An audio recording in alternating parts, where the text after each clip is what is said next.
time for you, Yes. your family? Yes. That's just great. We're looking forward to the inauguration. I'll be here with Tom Miller in the studio here in Nitro. So I'll be nice and warm while you have to be out in the cold and the snow.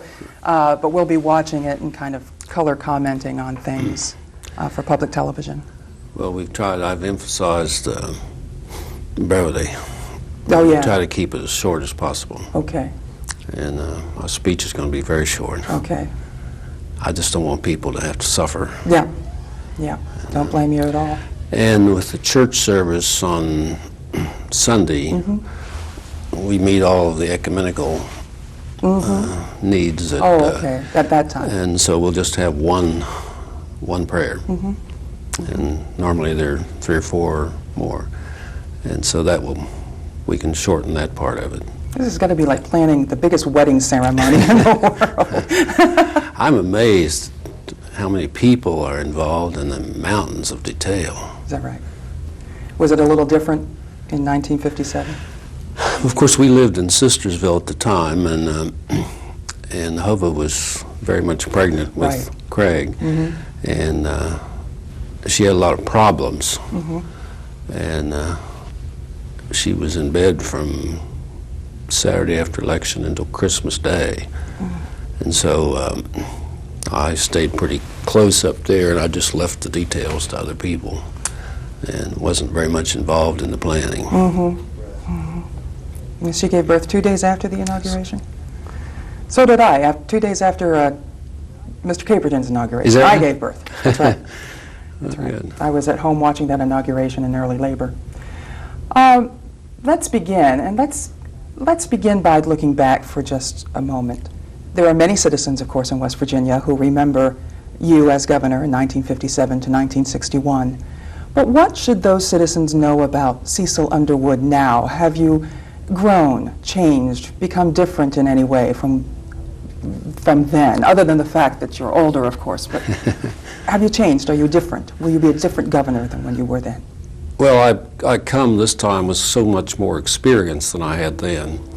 I had professionally had spent all the time prior to being governor in education. I began as a high school teacher and then was on the staff at Marietta College for 5 years, and then at Salem College for 5 years, and it was from there that I came to Charleston. I had 12 years experience in the legislature and felt that I had a fairly good grasp on government, and my academic training was all in political science, so I've been somewhat a student of government all the years. But since that time, I've had a great variety of experience in the chemical industry and the coal industry, had my own development company, been a college president, been involved in the Software Valley movement. So I bring a great deal more experience. I feel I know the state much better than I did then, and I'm sure I'll be more comfortable moving in and beginning the administration, I hope, in a much faster pace than we did then. Will your style be any different? Will you be a different governor than you were then? I think my style is essentially the same. I have always been a people person. I've always been a team approach to management, which is more in vogue now than it was then. That's true. Yes. That's true. How is West Virginia different then and now? Well, we've gone through tremendous economic changes, most of them not for the good in terms of jobs, and not for the growth of state revenues. It's been the reverse of that. And that began during my first term when the coal industry took its giant stride to full mechanization. And in 1 year, almost 25% of the workforce of the state was displaced. And that's a serious economic shock for any state to live through. And because we were so dependent on coal, and it was the basis of our whole state economy, the shock was even worse as a result of that. And so for about 3 decades, we went through the cycles of change, reacting to that. And it's been just in the last decade that we've started in the other direction. We're beginning to increase in the number of jobs, number of people working, and our population is beginning to grow. Tax base is beginning to expand, so we'll have a great deal more flexibility now than we've had in some time. There are a number of economic reports that come out comparing state-to-state economic figures regarding job growth, per capita income. Here we are, we're lauding Gaston Caperton for all the great work that he's done in terms of bringing jobs to West Virginia, and yet at the same time we have a report that says we're still 46th in the nation in terms of job growth. Should these economic reports be the report card that we judge state government by, and what can you do to lift those numbers? Those numbers, those charts, the organizations that do that kind of work have specific points on which they focus, and unless we look at the whole picture, it can't be too realistic. And we need to think in terms of what's here, what stays here, and then of course we need to grow beyond that. I think my first concern is always going to be to make sure that we pay proper attention to the jobs which are already here, and to help in any way we can to encourage those companies, those businesses to expand. My view, it's easier to expand and grow from within it is to go out in the world market and compete with so many other places to bring them here. That's one of the reasons I've been a strong advocate of technology research, because the new things come from new technologies. Each new technology brings the potential of a new product and or service, or both. And if we can find those things here, and entrepreneurs take the new ideas, develop a new business, grow it here, we already have it.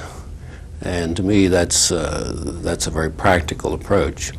I think the problem in reacting to various different kinds of research is that we have to stay focused on the whole picture and not get carried away by some splintered part of the whole picture. And I want to get to the technology in just a moment, but since you brought that up, expanding that is already here rather than going out and trying to move it here. Governor Caperton has been very aggressive in terms of going to Japan, the office in Nagoya, Japan, the Economic Development Office there. Will you continue that effort? Yes, I plan to, because I think the growth in Japanese investment in the state certainly confirms the wisdom of that decision made some time ago. And I remember that was controversial at the time. Many people thought too much lead time required. It'll take too long for it to pay off the investment. And that's one of the problems in public sector activities. In the political arena, we want quick results.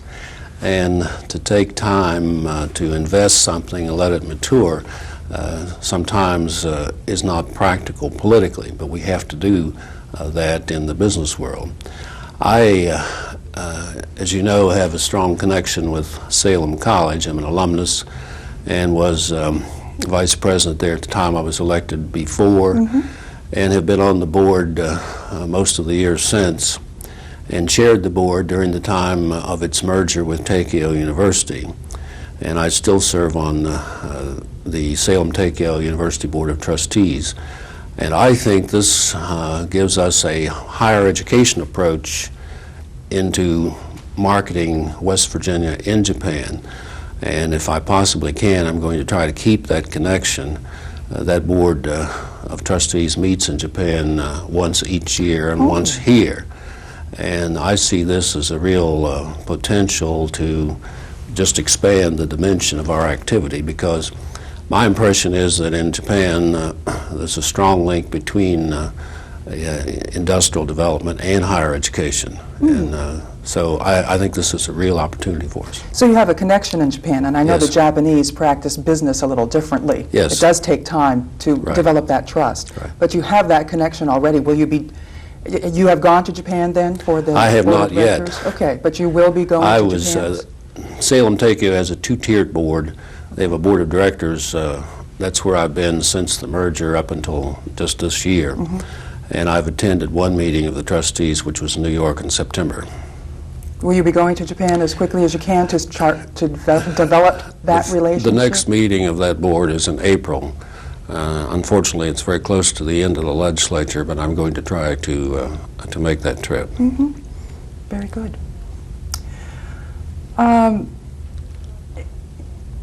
In regards to technology, you have talked about technology really since before your campaign. You talked about vocational education and technology. And then during your campaign, you talked about technology. And yet, earlier, we talked about the technology that hit the coal fields. And it was due to that technology that so many coal miners lost their jobs. In talking about technology today, do you fear another job loss due to bringing in technology to, in essence, do people's jobs? That's always a concern. Is technology going to destroy more and more jobs?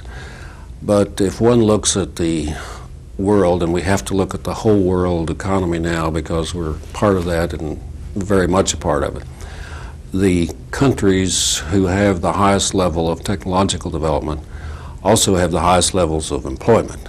And the reverse of that is true. And we've been through the downside of technological development, and we're now ready to get on the upside. And technology will be the driving force of everything that happens in this state from here on.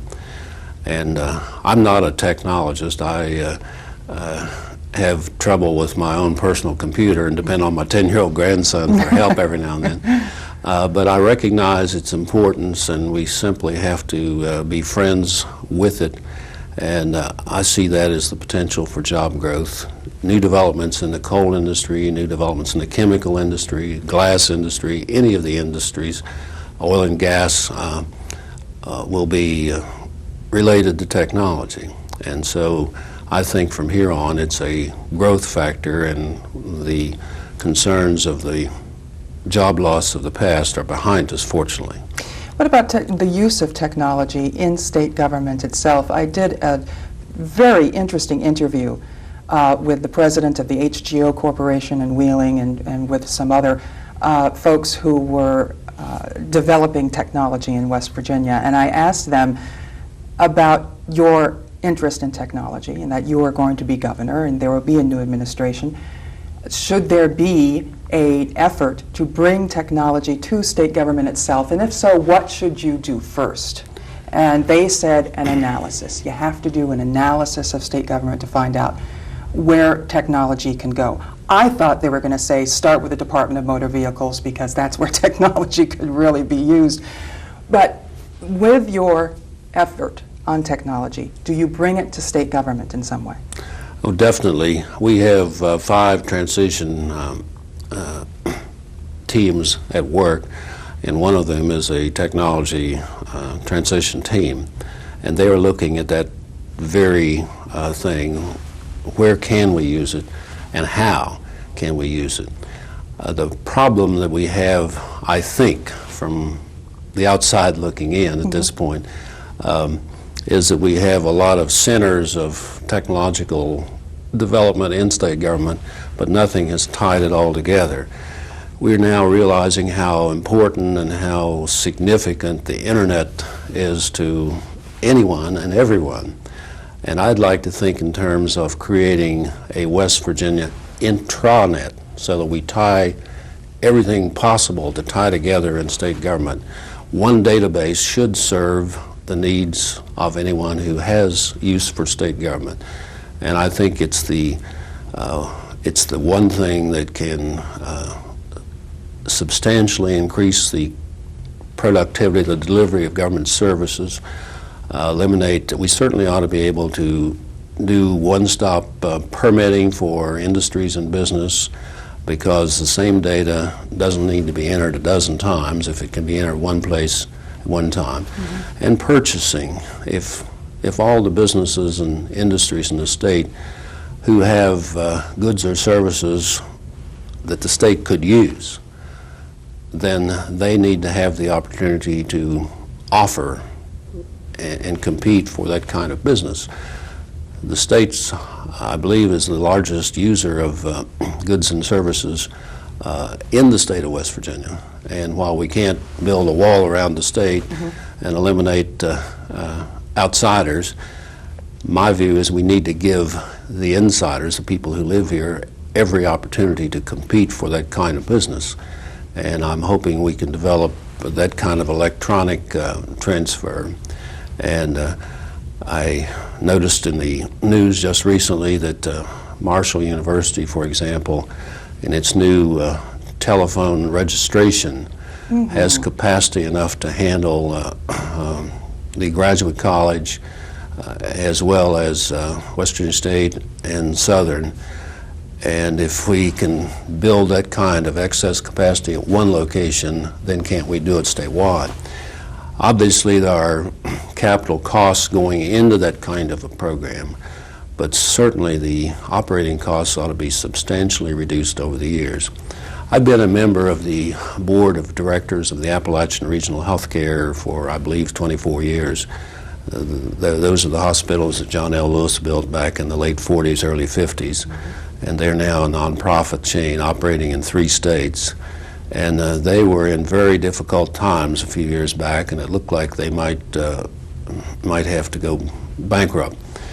But through the use of technology and providing from a central source the support services to the hospitals, they've turned around completely, and it's a model of rural health network in the nation now. They've been cited many times. So there are plenty of precedents for this kind of approach. And we have this group looking, and I expect to have some very significant proposals to make to the legislature next month. In regards to the legislature, some pressing issues facing West Virginia that Governor Caperton said in his exit interview here that the next governor is going to have to deal with: welfare reform, the Medicaid entitlement programs. When you go into the legislature, will you have a plan for welfare reform and for Medicaid, Medicare reform? Our problem with all 3 of those programs, they're federal programs, and we're somewhat at the mercy of what the national government does, Congress and the President. I don't know that we can wait to see what happens in Washington. Welfare reform has already been passed, and I believe that Governor Caperton's administration has already submitted a proposal of how we comply with that program. But we need to do what we can on our own to supplement and go beyond. These are very difficult areas, large sums of money involved. They have a tremendous impact on budget, and we'll just have to move as strongly as we can on our own, working with the federal government once we know what their intentions are. Was there welfare during your first term? Yes, it was called the Department of Public Assistance at that time. And I've always been a very strong advocate of correction and prevention. Welfare is a very necessary part of government service, but at its very best it's only a holding action. It doesn't get at the problem that brought people to that need in the first place. And you deal with large numbers and tremendous level of detail, and it's a real management challenge. And I really think the department, at that time, I thought it needed a good, tough management program. But I couldn't attract any of the managerial people that I had an interest in to that spot. And so I then went to the Vocational Rehabilitation Service and brought 2 people from that program to the public assistance in an effort to introduce the concept of rehabilitating these people from welfare back into productive work. And we had some measure of success. Of course, it was nowhere near the magnitude then that it is now. You really had foresight there in terms of getting, in terms of West Virginians at work, and that's the name of the program that was passed last legislative session. I've done a great deal of work with literacy volunteers, and been very interested in what kind of people do they serve. And in my limited research in this area, I find that 75% of the people whom these volunteers tutor are unemployed. So that suggests to me a strong link between illiteracy and unemployment. And this will not get any better because, again, with technology driving up the requirements for the workforce, illiteracy just out of the picture in terms of getting a job. And I suspect, I have no idea, I suspect many of those people are on welfare. And so I see all three of these linked together, and then you can expand that circle into poor lifestyle, excessive use of the wrong kind of food, excessive use of tobacco, alcohol, drugs, and you get then into what breeds crime.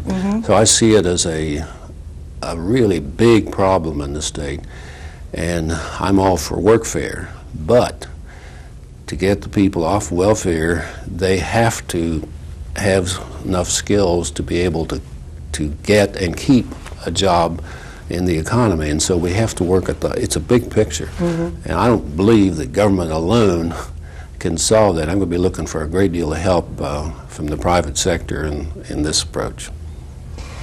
You are a Republican. The last administration, of course, was Democrat. But how are you similar or how are you different from Governor Gaston Caperton? Well, I think we have a great number of similarities. We came from the private sector, both of us, and have acquaintances in the private sector.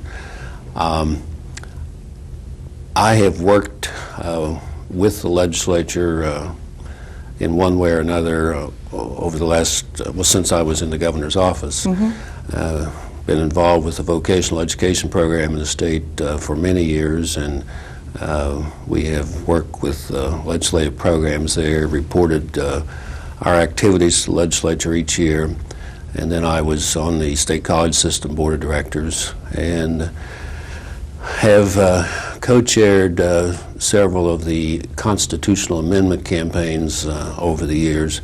So I have had a working relationship with the legislature and have lobbied for other activities in the private sector as well. And I don't see partisan politics as being a very divisive element in the next 4 years. I have met with the leadership of the legislature, both parties, and find an attitude and a desire to cooperate. And Governor Caperton's had great success in working in partnership with the legislature. And so they're comfortable with that kind of relationship, and so am I. And I think that will be good. Now, 40 years ago, I succeeded Governor Marlin, and Governor Marlin enjoyed battling with the legislature, and there were many confrontations and court battles over appointments and other things. And I was the Republican leader during his term, and he said once, he said, "I get more support from you than I do my own party leader." And so the legislature at that time, after 4 years, was in a habit of fighting with the governor, and they thought that's what they were supposed to do. But even with that environment, I was able in those 4 years to work out many significant programs. There were differences. I'm sure there'll be differences this time, but one can differ without getting off track. And I see that it's a much more promising climate now than it was then. It sounds familiar. Sounds like the last Republican governor we had who really enjoyed sparring with the legislature. What is government supposed to do? What is government supposed to be for its citizens? What is your philosophy of government and what it is supposed to do for its citizens? I think everyone agrees that the number one issue in West Virginia this year, as it's always been, is jobs. We just need more jobs, more people at work. And we have to realize that government doesn't create jobs other than government jobs. Public works jobs or bureaucratic jobs, those are the only jobs that government by itself can create.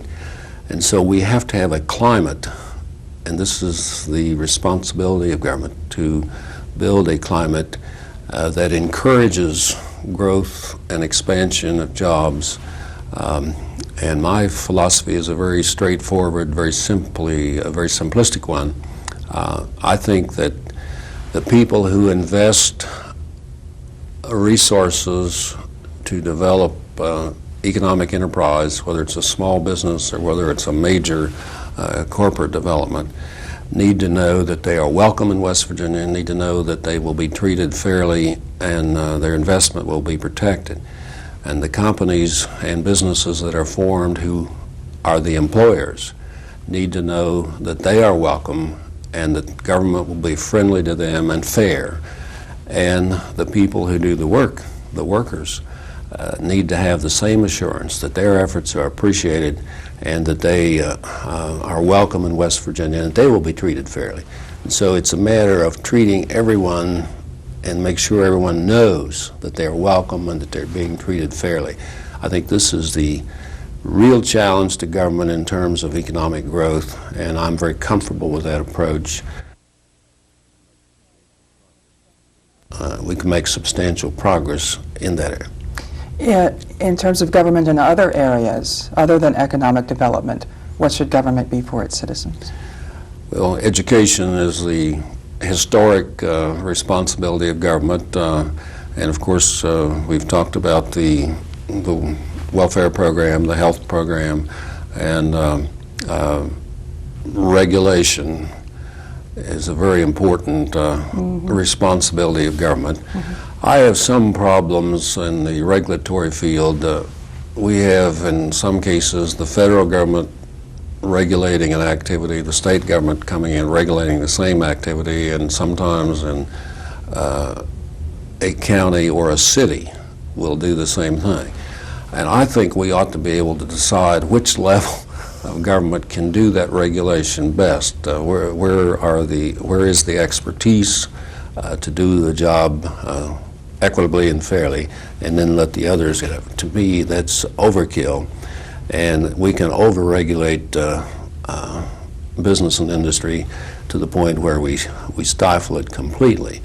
You have to balance between making sure that safety of the people, the environment, and everything is protected, but we can't overdo it to the point where we just stifle growth completely. And one of the complaints that I hear, and one of my own experiences in business, we've been involved in a small business in Morgantown for the last 12 years. And our problem there, and the problem I hear constantly, is we just can't get action. We're stalled over and over again. And that's the worst thing government can do. Governor Caperton made education his #1 priority for pretty much all of his 8 years in office. Any major changes that you'll bring to education? As you know, and we've already said, I've been involved with education all of my adult career life, and so I have a very strong personal commitment to education. And I think the introduction of computers in the classroom and the other significant things that this administration has done are very important, and certainly we need to continue to move. I see the next major technological wave in education is the distance learning networks. And these same networks will be used in education, delivering education to people no matter how isolated they are in the mountains of rural West Virginia, and making it available to everyone's use. I see that as a tool to really win the battle against illiteracy. I see it as the same kind of support service for the healthcare programs. And so there we have the linkage of education and healthcare, and I think that's what we're going to be focusing on this 4 years, building on what we already have and taking that as far as we can go with it. The Caperton administration made a great effort through the School Building Authority to build new schools, consolidate schools and renovate schools and build new facilities throughout the state. Will you continue that effort? And because members of your own party, particularly in the Senate, the former Senate Majority Leader, the Senate Minority Leader, rather, Donna Boley, was very concerned about the amount of bond indebtedness this state has as it relates to the School Building Authority. What is your feeling about the School Building Authority and using bonds to pay for these brand new schools? I have the same concerns about bonded indebtedness. It could become a problem if we get grossly overloaded with it. And I think the concern many people have is bonded indebtedness without the approval of the people of the state. I think that's where the real issue comes. We wouldn't have the highway programs, we wouldn't have the school buildings if we didn't bond ourselves. And I think as long as people are involved in the decision-making, that's a sound way. I'd much rather do it on a pay-as-you-go, but I don't see the possibility of that. And I'm sure that the homes that Ms. Underwood and I have owned, we've spent a lot of money in interest, but we wouldn't have had the home without borrowing the money. And that's just a fact of economic life here in this state. The concern I have is the School Building Authority is set apart from the rest of the education program, which just further dilutes the concentration on education in the state. I'm sure there were logical reasons for going that route, but in all of my management activities, I've dealt with two kinds of budgets. One, the annual operating budget, the other, the capital needs budget, and you have to integrate those two as we go along. And I want to take a look at how we can perhaps bring the two closer together, if indeed that's a problem. I'm not prejudging that at all. Are you saying that you'd like to see perhaps the members of the State Board of Education oversee the School Building Authority, or oversee at least doling out the money that the School Building Authority Well, has? I think we need coordination between the two, because the State Board deals with the annual operating budgets, and how do the capital needs relate to those activities. And I'm sure that can be, if it is a problem, can be worked out. But you still like to see new schools built? Yes. Yeah. In terms of Mrs. Underwood, during your first term, Mrs. Underwood was a young mother, giving birth just 2 days after your first inauguration. What kind of First Lady will she be for West Virginia? She will have a completely different environment in which to work. As you know, our son was born the second day we were in the mansion, and then our second daughter was born 2.5 years later. And so she was very much involved with a young family. Our older daughter was 4 years old when we came, or 3 years old when we came to the mansion. So the mansion ought to be a little quieter now. And so our children are married and have families of their own. And so she will have much more time to focus on her professional interests. She began her career as an elementary teacher, and then as a social worker, and worked in the social programs in the state for several years before and after we were married. And she has been a longtime volunteer in the programs at Kamak Center in Huntington, and several of that kind of activity, and I'm sure she wants to continue. Her special interest is in education and healthcare and training for young people, and she wants to devote a major part of her attention to that activity. But I'll let her tell you more about her interest there. And I'm looking forward to that very much. Those are really all the questions that I had. Is there anything else that you wanted to add, perhaps, that I didn't? That's fine. We've covered a lot of territory. I'm going to have a hard time editing this one down, sir. But thank you very much. Thank you very much, and I look forward to working with you as we keep in touch with the people. That's right. I do too. And we have the legislature today coming up in February. That's our daily legislative newscast of legislative coverage. And please know that you're welcome on the program at any time to discuss any type of your legislative initiatives. Very good. Traditionally, the governor kicks us off. He's the first guest on the program, but I will get to your folks sometime after the inauguration to get a date for that. All right. That'll be February 17th. It's on a Monday night, but I'll get with your people about that. Good. Good. Thank Very you. good. Thank you very much. Thank you. All right. We're done. We're done. And we're done, and I'm sorry you're 10 minutes late for your meeting. No problem.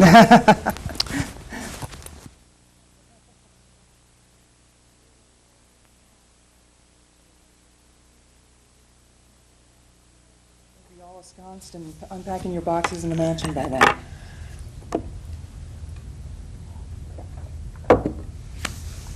And I got through without much coughing. Very well. Very My well. problem is bronchitis. Was Once that- it gets in the bronchial, I'll cough all the rest of the winter. Yeah. Do you have antibiotics that Yeah, you're yes. taking under Yes. doctor's care? Yes. Take good care. Yes. This is a busy time. But this is nothing new. I deal with it every year. Do you?